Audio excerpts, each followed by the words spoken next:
Hey everybody, it's Shaman Sister Sin, and you are listening to the Meditations and More podcast here on thelittleshaman.com. Just type that address in, it will take you directly to the YouTube channel. Our episode today is brought to you by shamanspiritcenter.com, transrelational healing, and littleshaman.org. That's me, the Little Shaman. Today I wanted to talk to you about something most people dealing with narcissists deal with, and that is what happens when narcissists get caught. Narcissists are always getting caught. Prisons are full of them. Divorce courts are full of them. They're always trying to get away with something, so they're always getting caught doing things wrong.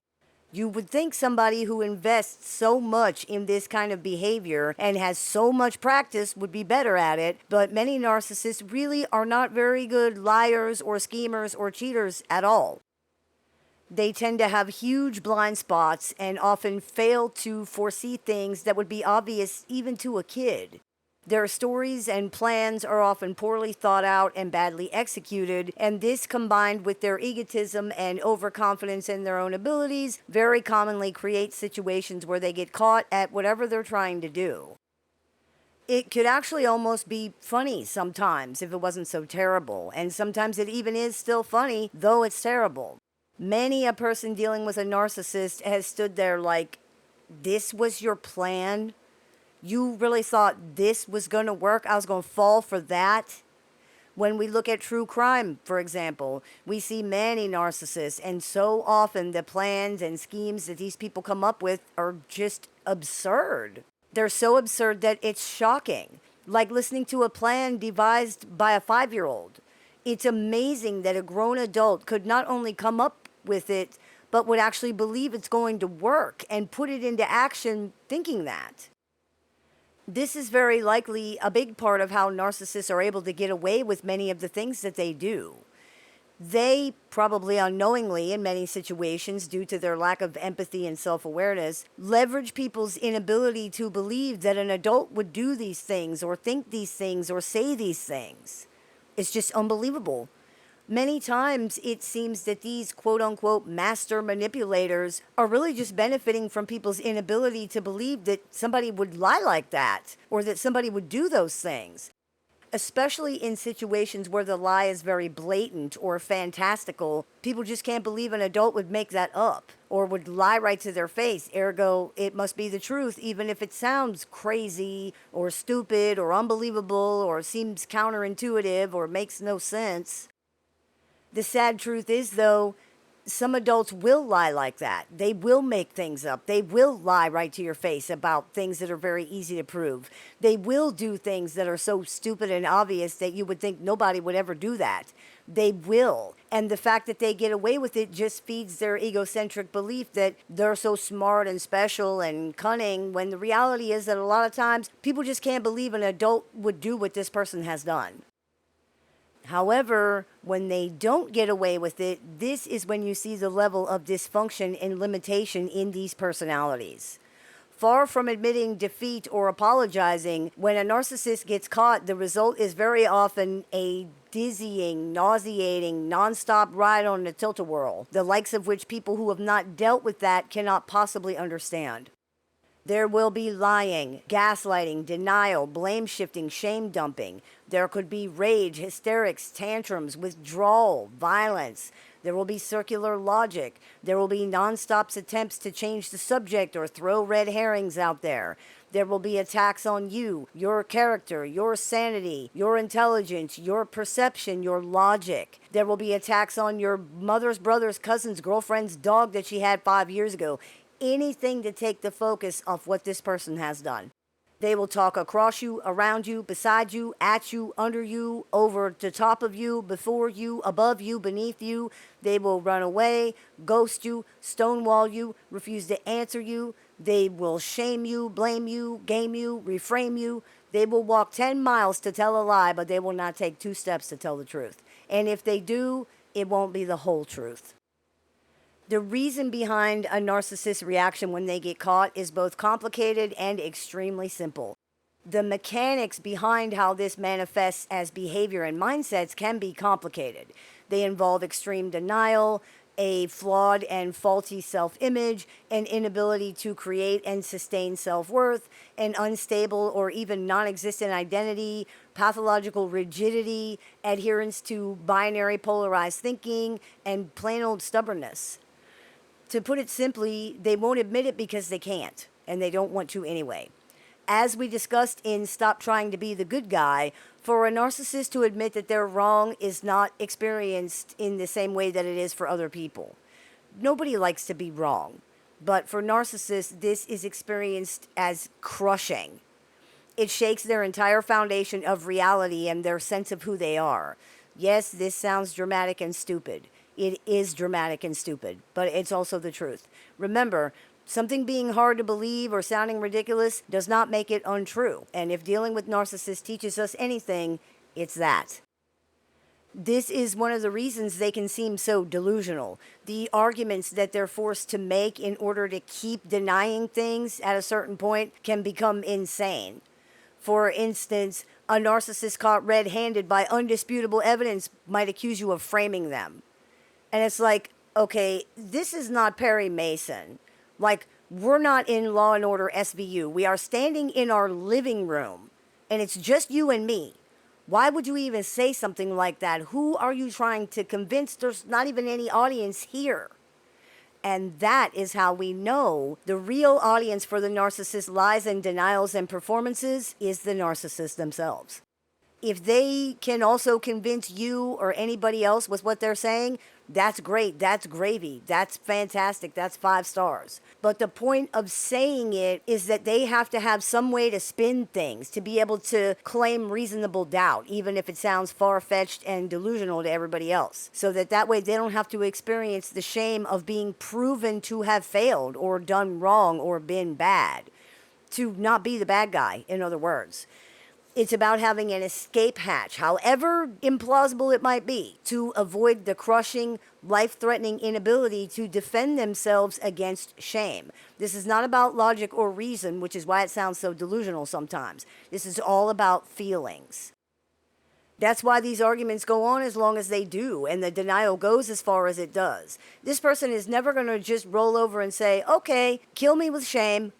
The fear that they experience here is enormous. It creates panic. And just to be clear, this is not like quote-unquote normal shame that you could diffuse by letting them know, for example, that everybody makes mistakes, or you're not going to judge them, or you're going to forgive them, or anything like that. First of all, they don't believe that. But also, it really has nothing to do with what they've actually done. You feel shame for hurting other people because you have empathy. A narcissist's shame is related to being an unworthy person in and of themselves and having nothing to combat that with. That's why they need to make sure it can't be proven. The only way they have to see themselves is through how other people see them. If it's proven that they're a bad person or that they've done something wrong, then the way they see themselves through you becomes very, very negative. They have to prevent that from happening. A person who does bad things is the lowest form of life and doesn't deserve to live in the pathologically narcissistic personality's estimation. That person is completely worthless. You can see the truth of that not just in how vociferously they defend themselves, but also in how they react to other people making even small, honest mistakes. To them, if somebody is not absolutely perfect and correct and good and right all the time, they're worthless garbage. That includes them. You are not going to convince them otherwise, and you're damn sure not going to convince them to admit that that's what they are. The shame of being proven worthless is just too much. That's why the defenses you so often see here are basic, even childish. Take gaslighting, for example. Gaslighting is an extremely damaging form of manipulation, but the majority of the, quote, gaslighting done by narcissists is just denial. It's just somebody who is so limited and so ill-equipped to even form a cogent argument to defend themselves properly that they just deny stuff and claim it's not true or that it didn't happen, even when there's proof. This is not evolved or smart as a tactic. It's what small children do, in fact. When narcissists apply it in virtually any situation beyond dealing with personal relationships, such as in criminal court or places where they have to explain or present evidence, it generally falls apart. It cannot stand up to any level of scrutiny. The only way it works is if you just accept it without thinking about it or examining it at all. The only real reason it's even marginally effective in personal or informal situations is because this person's not a child. Again, people just can't believe an adult would do that. They just cannot believe an adult would lie like that or would be so ridiculously transparent and then continue to insist it's true, even when shown proof that it can't be true. So they give more credence to the denial than the denial actually deserves based on its merits alone. Like, oh, okay, this person says they didn't come home because they were kidnapped. Nobody would make that up, so there must be something to it. Yeah, no, there's not. It's just a lie made up by a person with extremely limited ability to think on their feet and no ability to take perspectives of other people or to perceive how this is going to sound. It's a ridiculous, childish denial made by a ridiculous, childish person. That's all it is. This is very difficult to deal with. We all have a sort of tacit agreement as people walking around on the planet that up is up and down is down, and approximately where those things are in relation to us as humans.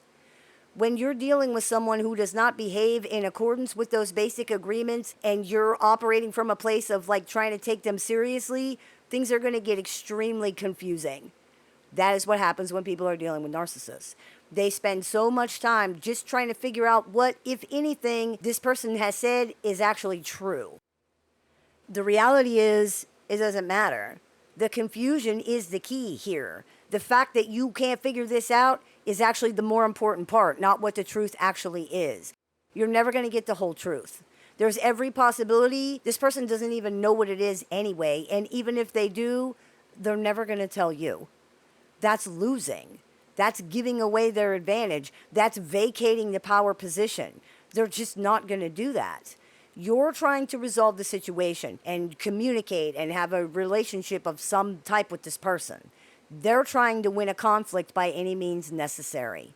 You don't have the same goals here, and you never will. In fact, your goals directly conflict with their goals. That's really important to understand. In order for you to get what you want, that means this person can't get what they want. That is the entire nature of the relationship summed up in one sentence. And it really, really makes clear the reality of this situation. The truth is, the actions of this person are your closure. They speak for themselves. Nothing this person says is going to change or help or fix anything anyway. In fact, it'll probably only make things worse, make them more confusing. You know what happened. Stick with that. It's the truth, which is more than you're going to get from a narcissist.